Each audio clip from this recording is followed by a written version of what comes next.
Presented by BNO Lubricants.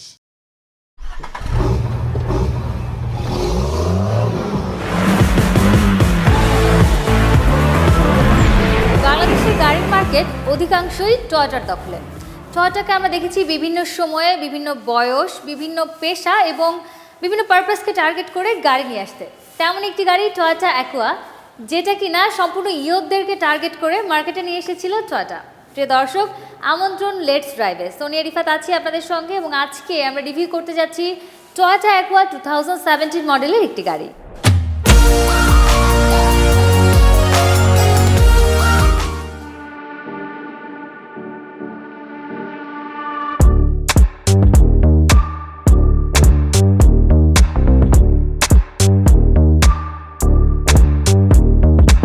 আজকে আমরা চলে এসেছি ড্রাইভ ফরওয়ার্ডে এবং এই টয়োটা অ্যাকোয়া গাড়িটি সম্পর্কে বিস্তারিত জানানোর জন্য এখন আমার সঙ্গে আছেন Nasif Ahmed Khan, CEO drive forward. Hello ভাইয়া, কেমন আছেন? আলহামদুলিল্লাহ, আপনি কেমন আছেন? খুব ভালো আছি এবং খুব ভালো লাগে আসলে ড্রাইভ ফরওয়ার্ডে এলে। অনেক রিকন্ডিশন গাড়ি আপনারা নিয়ে আসেন, নতুন নতুন মডেলের।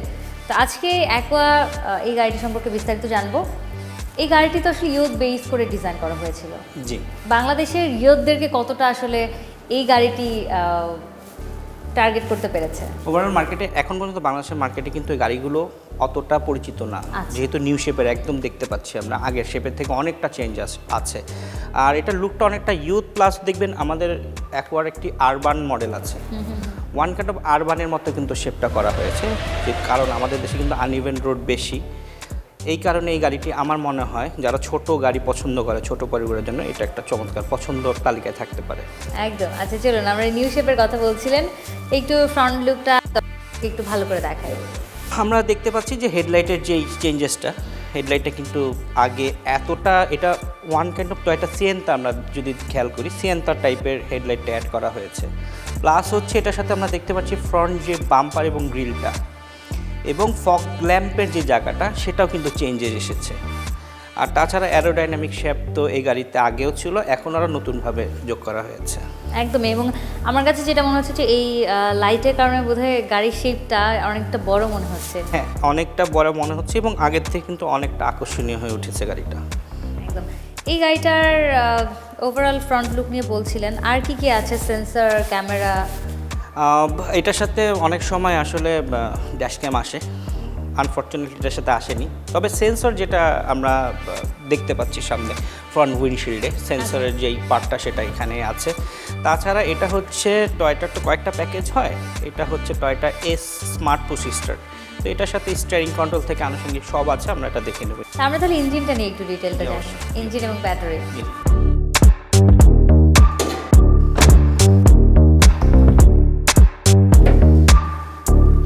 দেখতে পাচ্ছি এখানে বরাবরের মতো যে হাইব্রিড যে ইঞ্জিনটা এখানে আছে এবং ইঞ্জিন এবং হাইব্রিড সিস্টেমের কিন্তু কোনো চেঞ্জেস আসেনি। আমরা খালি দেখতে পাচ্ছি যে আউটসাইডের যেই ডেকোরেশন ডিজাইনটা চেঞ্জ হয়েছে, কিন্তু চ্যাসিস অ্যান্ড ইঞ্জিন পার্ট কিন্তু সেম রেখেছে অ্যাকোয়া।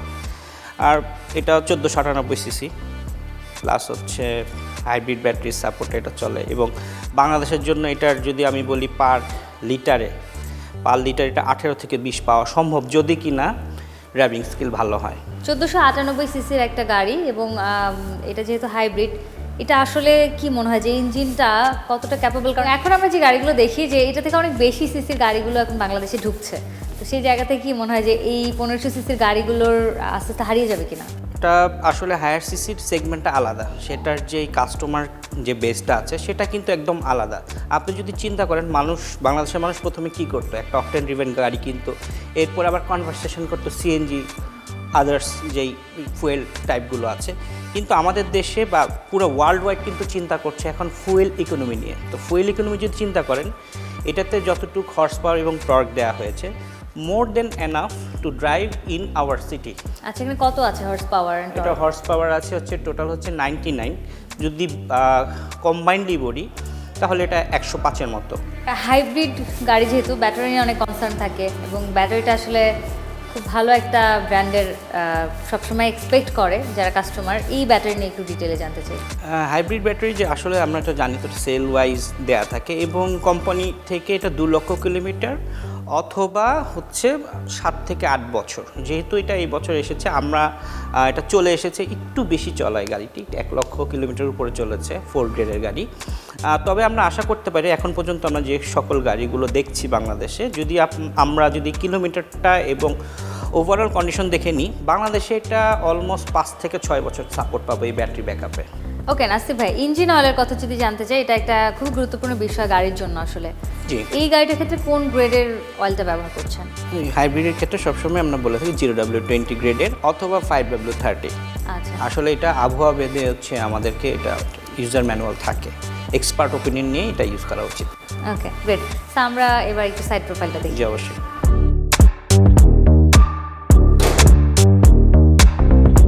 গাড়িটা সামনের দিক থেকে বলছিলেন যে নিউ শেপে আসছে, যদি সাইড প্রোফাইলটার দিকে তাকাই কিছু কি চেঞ্জ হয়েছে কিনা? না, সাইড থেকে আমরা যদি আগের গাড়ির সাথে তুলনা করি অতটা চেঞ্জ হয়নি। আমরা আসলে চেঞ্জেসগুলো অতটা বুঝতে পারবো না, যেটা বলেছিলাম অ্যারোডাইনামিকের ক্ষেত্রে কিছুটা চেঞ্জেস এসেছে যেটা আমাদের চোখে পড়বে না। তাছাড়া আমরা দেখতে পাচ্ছি হচ্ছে সাইড মিররের সাথে হচ্ছে সেই ইন্ডিকেটর হেডলাইটটা, হাইব্রিড ব্যাচটা আছে।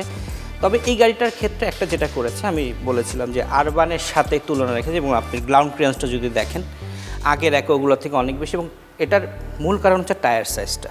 আগে গাড়িগুলো কিন্তু 175/15 সাইজের আসতো, এটা 185 সাইজের এসেছে। তার মানে বেশ বেড়ে গেছে সাইজটা, বেশ বেড়ে গিয়েছে। জি, এবং এই জন্য স্পেসটা ভালো পাওয়া গ্রাউন্ড যাচ্ছে, ক্লিয়ারেন্সটা গ্রাউন্ড বেশি। ক্লিয়ারেন্স। জি, তাছাড়া পাশাপাশি আমরা দেখতে পাচ্ছি যে এটার সাথে রেন শেড এসেছে, এবং আমাদের দেশে কিন্তু অনেক সময় আমাদের প্রাইভেসির প্রয়োজন হয়। এই কারণে হচ্ছে পিছনের যে গ্লাসগুলো, এই 17 থেকে 18 যে গাড়িগুলো, এটা প্রাইভেসি প্রিন্টেড গ্লাস বলা হয়, এটা থাকে। তাছাড়া এটার সাথে আরও দেখতে পাচ্ছি যে টায়ার সাথে যে রিমটা আসে, এটা কিন্তু এমএসের এসেছে। এটা যখন আমরা ইনশাল্লাহ এটা আমরা ডেলিভারি দেবো, তখন এর সাথে অ্যালয় হুইলটা অ্যাড করে দেবো। এর কারণে গাড়িটা আরও আকর্ষণীয় হয়ে উঠবে। আর যেটা বলছিলেন যে এটা তো কিলেস এন্ট্রি, কিলেস এন্ট্রি, ফুল টোটালি কিলেস এন্ট্রি, এবং আমাদের দেশের ছোট পরিবারের জন্য কিন্তু চমৎকার একটি গাড়ি এটি। ভাইয়া হাইওয়ে ড্রাইভের জন্য এই গাড়িটা আসলে কতটুকু উপযুক্ত? জি, এটা একটা ভালো কোশ্চেন করেছেন। আসলে বাংলাদেশে আমরা যখন গাড়িগুলো জাপান থেকে ইম্পোর্ট করে আনি, আমরা প্রথমত এই গাড়িটা নিয়ে টেস্ট ড্রাইভে চলে যাই হাইওয়েতে।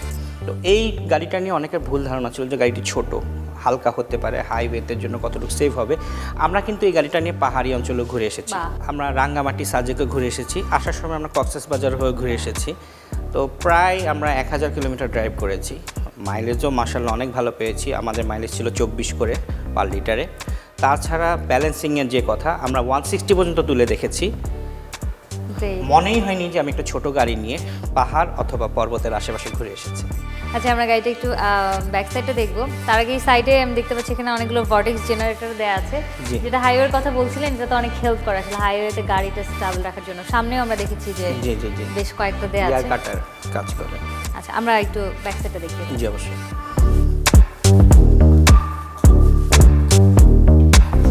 গাড়িটার ব্যাক সাইডে যেটা আসলে প্রথমে চোখে পড়বে, খুব সুন্দর টয়োটার হাইব্রিডের যে লোগোটা, স্পয়লার আছে, রিফ্লেক্টর আছে। ডিজাইনে কি নিউ শেপের কথা যেহেতু বলছিলাম আমরা, কোনো চেঞ্জেস আছে কিনা আগে থেকে? অবশ্যই, আপনি ব্যাক যে বাম্পারটা আছে সেটা দেখলে দেখবেন যে ব্যাক রিফ্লেক্টর এখানে অ্যাড করা হয়েছে, এবং এটা শেপটাও একটু কার্ভ করা হয়েছে। প্লাস হচ্ছে এখানে ব্যাকলাইটের যে বাল্বগুলো সেটা এলইডি করা হয়েছে।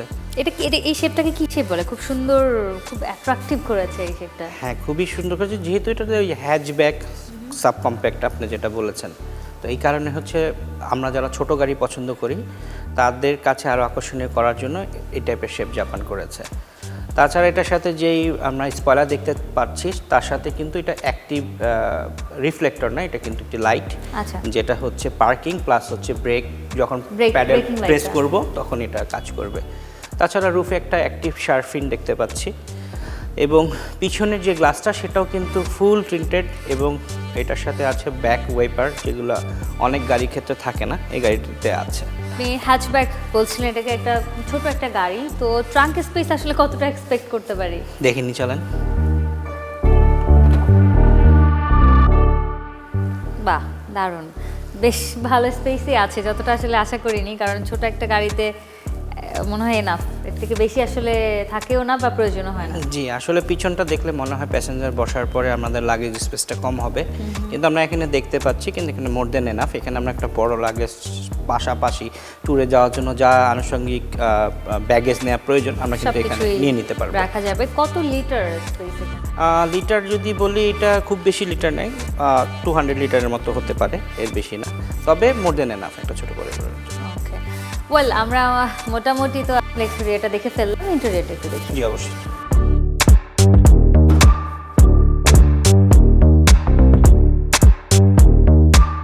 আমরা দেখতে পাচ্ছি ইন্টেরিয়র বেশ কিছু চেঞ্জেস এসেছে। আমরা যদি ড্যাশবোর্ডে এখানে খেয়াল করি, এখানে একটা ব্ল্যাক ক্রোম অ্যাড করা হয়েছে। তারপরে এসির যেই বাটনগুলো ছিল আগে বা ক্লাইমেট কন্ট্রোল, সেগুলো চেঞ্জেস এসেছে। এবং এসির ব্লোয়ারগুলো দেখতে পাচ্ছি বোথ সাইডের, আমার রাইট এবং লেফট এবং মিডলে যেগুলো আছে সেগুলো চেঞ্জেস এসেছে। তাছাড়া গাড়ির কিন্তু চেঞ্জেস বলতে আসলে কি শুধু ডিজাইন নাকি এটার আসলে কার্যকারিতা বা অন্যান্য কিছুতেও চেঞ্জেস? পূর্বের যে শেপটা ছিল সেটা থেকে যদি আরও ভালো, যদি আমরা যে ব্লোয়ার দিয়ে যদি এসির যেই পারফরমেন্সটা বেটার পাই, আপনার জেট প্লেনের যেই আউটসাইডের যেই এটা থাকে যেটা দিয়ে এক্সস্ট হয়, সেটার মতো করে আপনি দেখতে পারবেন যে আমাদের দুই সাইডে আছে ডিজাইনটা কিন্তু অনেকটা ওইরকম করা হয়েছে। তাছাড়া আমার স্টিয়ারিং দেখতে পাচ্ছেন ভেরি হ্যান্ডি, এটার সাথে কিন্তু স্টিয়ারিং কন্ট্রোল আছে। এখান থেকে আমরা আমাদের যেই মিটার বোর্ড আছে, মিটার বোর্ডের সকল যে ট্রিপ থেকে শুরু করে আনুষঙ্গিক যে বিষয়গুলো আছে এগুলো চেঞ্জ করতে পারবো। প্লাস হচ্ছে আমরা লেফট সাইডে দেখতে পাচ্ছি এখানে যে আমার মাল্টিমিডিয়া সেট যেটা থাকে কন্ট্রোল করা যাবে, ওখান থেকে কন্ট্রোল করা যাবে, এখান থেকে চেঞ্জ করা যাবে, সাউন্ড আপ অ্যান্ড ডাউন করা যাবে। তাছাড়া এটা কিন্তু টেলিস্কোপ যেই স্টিয়ারিং বলে সেটা আমরা নিজেদের মতো করে সেট করে নিতে পারবো। এটা কি ম্যানুয়াল নাকি এটা পাওয়ার? না, ইটস পাওয়ার। এটা এখনকার বেশিরভাগ গাড়িগুলো পাওয়ার এবং ইলেকট্রিক হয়। আচ্ছা, আমরা এই যে সেট করে নিতে পারছি, আমাদের অ্যাডজাস্টটা আমাদের হাইট অনুযায়ী আমরা কমফোর্ট অনুযায়ী সেট করে নেওয়া যাবে। সিট কি পাওয়ার সিট? না, সিট এগুলোতে পাওয়ার এখন পর্যন্ত করেনি। এটার যে টপ প্যাকেজ জি বা এক্স আরবান যেগুলো আছে অথবা জিজিএস, সেটাতেও পাওয়ার করা হয়নি, তবে কিছু চেঞ্জেস থাকে ওগুলোর ইন্টেরিয়রে। আচ্ছা, সেফটি ফিচারের কথা যদি বলি, এবং আমরা যখন এক্সটেরিয়রটা দেখছিলাম তখন হাইওয়ে ড্রাইভের বিষয়ে কথা বলছিলেন, যেটা পাহাড় পর্বত একদম পেরিয়ে চলে এসেছেন। তো সেফটি পারপাসে এক্সক্লুসিভ কোনো ফিচার কিছু সাথে আলাদা করে যুক্ত আছে? না, সেফটি ফিচারে তেমন কিছু নেই। যেমন এটার জি বা জিজিএস এটার ট্র্যাকশন কন্ট্রোলটা থাকে, অটো ব্রেকিং যা সেন্সরের যেই পার্টগুলো থাকে সেগুলো থাকে। এটার ক্ষেত্রে ট্র্যাকশন কন্ট্রোল আছে। এটাই তো আসলে নাফ। জি, ট্র্যাকশন কন্ট্রোল আছে, প্রিকন্ডিশন সিস্টেম আছে, যেটা ধরেন পেডেস্ট্রিয়ান যদি জাজ করতে পারে তখন অটোমেটিক ব্রেকটা হয়ে যাবে। আচ্ছা, আর এয়ার ব্যাগস কয়টা আছে? এয়ার ব্যাগস এখানে বরাবরের মতো 4টা অ্যাড করা আছে, আমরা দেখতে পাচ্ছি এখানে আছে, ড্যাশবোর্ডে আছে, সবগুলো জায়গায়। তাছাড়া আনফরচুনেটলি এই গাড়িটির সাথে এটার মাল্টিমিডিয়া সেটটা আসেনি। আমরা এটা আফটার মার্কেট এখানে একটা অ্যান্ড্রয়েড সেট অ্যাড করেছি, যেটা আমরা যারা ইউজার তাদের জন্য খুব বেশি প্রয়োজনীয় এই মাল্টিমিডিয়া সেটটা। যেটা কারণ আরেকটা ডিসঅ্যাডভান্টেজ আমার কাছে মনে হচ্ছে যে হ্যান্ড রেস্টটা নেই এখানে। হ্যান্ড রেস্টটা থাকলে খুব ভালো হতো। জি প্যাকেজগুলোতে হ্যান্ড রেস্টটা থাকে এবং এখানে একটি বক্স থাকে, যে বক্সটাতে আমরা আসলে আমাদের টুলসগুলো রাখতে পারি, সেটা ওইটাতে নেই, এটা একটা ডিসঅ্যাডভান্টেজ। তাছাড়া এখানে আমরা দেখতে পাচ্ছি যে ট্র্যাকশন কন্ট্রোল এবং ইকো এবং ইভি মোডের বাটনগুলো এখানে আছে, হ্যান্ড ব্রেকটা এখানে আছে। তো ডিসঅ্যাডভান্টেজগুলো বলছিলাম যে আমাদের হাতের রাখার যেই হ্যান্ড রেস্টটা নেই, তাছাড়া এখানে একটা বক্স থাকে সেটা নেই। এইগুলো কিছু কিছু কিছু ক্ষেত্রে ক্লায়েন্টরা কমপ্লেন করে থাকে। তাছাড়া এখানে কিন্তু বটল হোল্ডার দেখতে পাচ্ছি, একটু সুন্দর বটল হোল্ডার আছে। আর তাছাড়া এখানে আরও বাটন কিছু আছে যেগুলো হচ্ছে অ্যাক্টিভ ট্র্যাকশন কন্ট্রোল, তার প্যাডেস্ট্রিয়ান হর্নের অন অফের সুইচটা যেটা, অথবা এটাকে হাইব্রিড সুইচ বলা হয়। যখন গাড়িতে হাইব্রিড মোডে থাকবে, প্যাডেস্ট্রিয়ান যদি বুঝতে পারে একটা সাউন্ড করবে যে এখানে গাড়িটি আসলে স্টার্ট অবস্থায় আছে। তাছাড়া ইকোনমিক্যাল মোড এবং ইভি মোড আছে। ইভি মোডটা আসলে বেসিক্যালি যেগুলো প্লাগ ইন হাইব্রিড সেই গাড়িগুলোর ক্ষেত্রে বেশি প্রযোজ্য। আর এই গাড়িগুলোর ক্ষেত্রে যখন আপনি কিছুটা সাপোর্ট পাবেন, ব্যাটারি যখন ফুল একদম চার্জ হয়ে থাকবে তখন ইভি মোড দিলে অতটুকু আপনি সাপোর্ট পাবেন যে আপনি তেল ছাড়া পরিচালনা করতে পারবেন গাড়িটি। আচ্ছা, গ্রেট। এবং এটাই আসলে যথেষ্ট, কারণ এটা কিন্তু অনেক সেফ হবে আসলে। জি, আচ্ছা, ওকে, দ্যাটস ফাইন। আরেকটা বিষয় সেটা হচ্ছে যে যেহেতু এটা একটা সাব কম্প্যাক্ট, তার থেকে হ্যাচব্যাক বলছিলেন আপনি, একটু ছোট টাইপের গাড়ি, এখানে সামনের সিটও সবসময় আসলে কমফোর্টেবলি হয়, এটা নিয়ে কোনো কমপ্লেন থাকে না। বাট আমরা যদি একটু প্যাসেঞ্জার সিট নিয়ে বলি যে কোনো কমপ্লেন আছে কি না? প্যাসেঞ্জার সিটের ক্ষেত্রে যখন আমরা ধরেন অ্যাডাল্ট যদি পিছনে 3 জন আমরা বসি তখন কিছুটা প্রবলেম ফেস করতে হয়, কারণ মাঝখানে আমরা পিছনে আপনি গিয়ে বসলেই দেখতে পাবেন মাঝখানের সিটের জায়গাটা একটু উঁচু। তো তাছাড়া আমরা যদি খুব আরামে এই গাড়িতে আমরা ভ্রমণ করতে চাই, 4 জনের জন্য বেস্ট একটি গাড়ি। যারা আমরা আসলে ছোট পরিবার আছে 4 জনের জন্য, এবং বেবি যদি মাঝখানে বসে তাহলে আর প্রবলেম ফেস হবে না। জি। তাছাড়া আমরা সামনে দেখতে পাচ্ছি চার্জিং পোর্টটা সামনে আছে, এখানে পাওয়ার আউটলেটটা, আর তাছাড়া ড্যাশবোর্ড আছে এখানে। তো এখানেও একটু স্পেস আছে, একটা হ্যাজার্ড লাইট বা ইমার্জেন্সি লাইটের পার্কিং সুইচটা এখানে দেওয়া হয়েছে। এখানেও আপনি কিছু মোবাইল অথবা আপনার চাবি কিটা রাখতে পারবেন, যেটা রিমোট কি এখানে রেখে দিতে পারবেন। আর এখানে হেডলাইট অ্যাডজাস্টার আছে, এখান থেকে হেডলাইটটা আপনি আপ অ্যান্ড ডাউন করতে পারবেন আপনার মতো করে। তাছাড়া তার পাশেই আছে হচ্ছে স্টার্ট বাটনটা, আর তার সাথে আছে হচ্ছে আমাদের সাইড যে মিররগুলো, সেটা অ্যাডজাস্টার সুইচগুলো এখানে আছে। একদম। থ্যাংক ইউ সো মাচ নাসিব ভাই, খুব সুন্দর করে ব্রিফ করছিলেন এবং আমার আসলে গাড়িটা প্রথম দেখি ভীষণ ভালো লেগেছে। প্রাইসটা কেমন পড়বে গাড়িটার?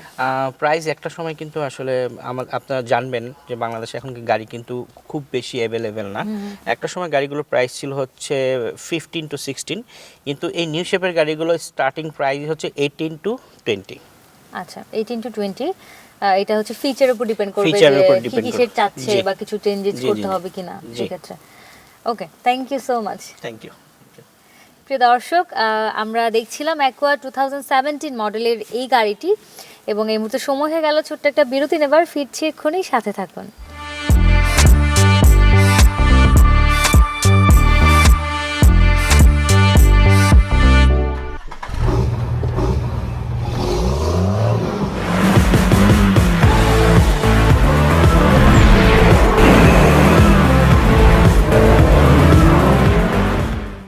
Presented by B&O Lubricants. Presented by B&O Lubricants.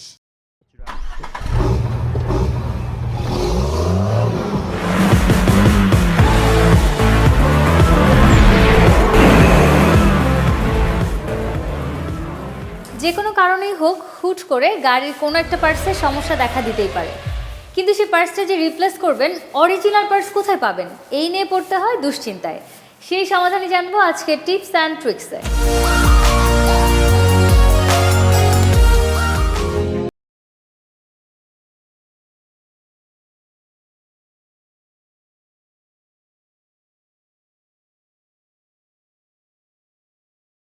মার্কেটের জন্য অলরেডি জেডিএম যে ওয়ার্ডটা আমরা জানি যে জাপান ডোমেস্টিক ভেহিকেলের জন্য গাড়িগুলো বাংলাদেশ মার্কেটে আসছে, যেটা জাপানে চলার পরে রিকগনিশন অবস্থা বাংলাদেশ মার্কেটে আসছে। যে প্রোডাক্টগুলো নিয়ে আমরা আসলে কাজ করছি, জাপানে যে ডোমেস্টিক মার্কেটে যে গাড়িগুলো অলরেডি চলছে আমাদের দেশে, তাদের অথেন্টিক এবং অরিজিনাল যে পার্টসগুলো আসলে গাড়ির জন্য ব্যবহার হচ্ছে, সেই প্রোডাক্টগুলোকে নিয়ে আমরা এই motorsewa.com প্ল্যাটফর্মটি আসলে তৈরি করেছি। বর্তমানে তার একটি মোবাইল অ্যাপসও আছে, iOS এবং অ্যান্ড্রয়েড দুটি অ্যাপসও আছে। সেটা ডাউনলোড করে সে তার প্রোডাক্টগুলো এখানে সে দেখতে পারবে।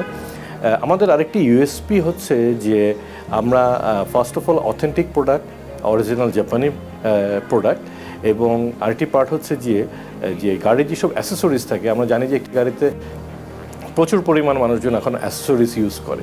সো এই সমস্ত অ্যাসেসরিজ কিন্তু আসলে আমরা সব কিছু নিজেরা প্রোভাইড করতে পারবো না। সো এই অ্যাসেসরিজগুলো আমাদেরকে যারা মেজর ইম্পোর্টার আছে বাংলাদেশে, তাদেরকে আমরা এগ্রিগেটর প্যানেল দিয়ে দিয়েছি, যেখান থেকে আসলে তাদের যে স্টকটা আছে সেই স্টকটা কিন্তু সে এই মার্কেট প্লেসে পাবলিশ করতে পারে, এবং যার ফলে সেটা হচ্ছে যে দেখা গেল যে একটি গাড়িতে 10,000 20,000 আইটেম আছে, হ্যাঁ, তার বিভিন্ন ধরনের ভ্যারাইটি প্রোডাক্ট আছে, সে কিন্তু এই প্ল্যাটফর্ম থেকে এই প্রোডাক্টগুলোকে চুজ করতে পারবে। সো এইভাবেই আসলে আমরা পুরো জিনিসটাকে সাজিয়েছি। সো বর্তমানে আমরা জানি যে বাংলাদেশ মার্কেটে এবং বাংলাদেশ আমাদের দেশে যারা যে ব্যক্তিগত ভেহিকেলগুলো ব্যবহার হচ্ছে বা বিভিন্ন প্রাতিষ্ঠানিক কাজে যে ভেহিকেলগুলো ব্যবহার হচ্ছে, আমরা জানি যে আমাদের ওভারঅল অটোমোবাইল ইন্ডাস্ট্রির টেকনোলজি চেঞ্জ হয়ে যাচ্ছে। আমরা এখন ড্রাইভার ছাড়া ভেহিকেল দেখছি, আমরা এখন হাইব্রিড ভেহিকেল দেখছি, এখন বর্তমানে ইভি বা ইলেকট্রনিক ভেহিকেলের প্রোডাক্ট দেখতে পাচ্ছি বাজারে।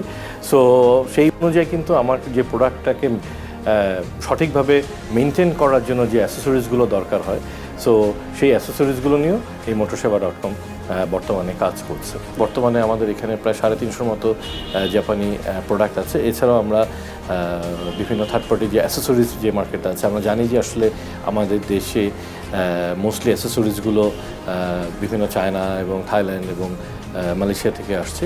সো সেই প্রোডাক্টগুলোকেও আমরা তাদের প্ল্যাটফর্মটাকেও আমাদের সিস্টেমের মধ্যে এগ্রিগেটেড করেছি, যেখান থেকে সে তার পছন্দ মতো অ্যাসেসরিজগুলো বেছে নিতে পারে। কেউ যদি এই অ্যাপসটি ডাউনলোড করে তার মোবাইল ফোনে এবং সে যদি কখনো লগ ইন করে, অ্যাপস থেকে তাকে নোটিফিকেশান দিবে তার কোন সময় তার পিরিয়ডিক্যাল মেনটেন্যান্সগুলো করা দরকার এবং সে কী কী প্রোডাক্টগুলো নিয়ে আসলে তার চেঞ্জ করা দরকার, সেটা সম্বন্ধে তাকে এটি গাইডলাইন দিবে। কিছু গাইডলাইনও আমরা রেখেছি আমাদের দেশের রোড ট্রান্সপোর্ট অথরিটি যেসব ড্রাইভিং গাইডলাইন আছে, সেগুলোকে আমাদের পোর্টালের মধ্যে রাখা হয়েছে। সো আমরা একটু অ্যাডভান্স টেকনোলজি নিয়ে এবং অথেন্টিক প্রোডাক্ট নিয়ে, যেটা আসলে মানুষ সহজে রিলাই করতে পারে, সেই প্রোডাক্টগুলোকে নিয়েই আসলে আমাদের এই motorsewa.com সাইটটিকে সাজানো হয়েছে।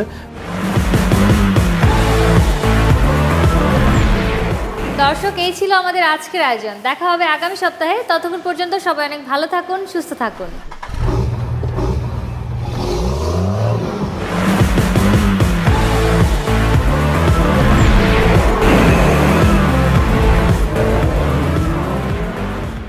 Presented by BNO Lubricants.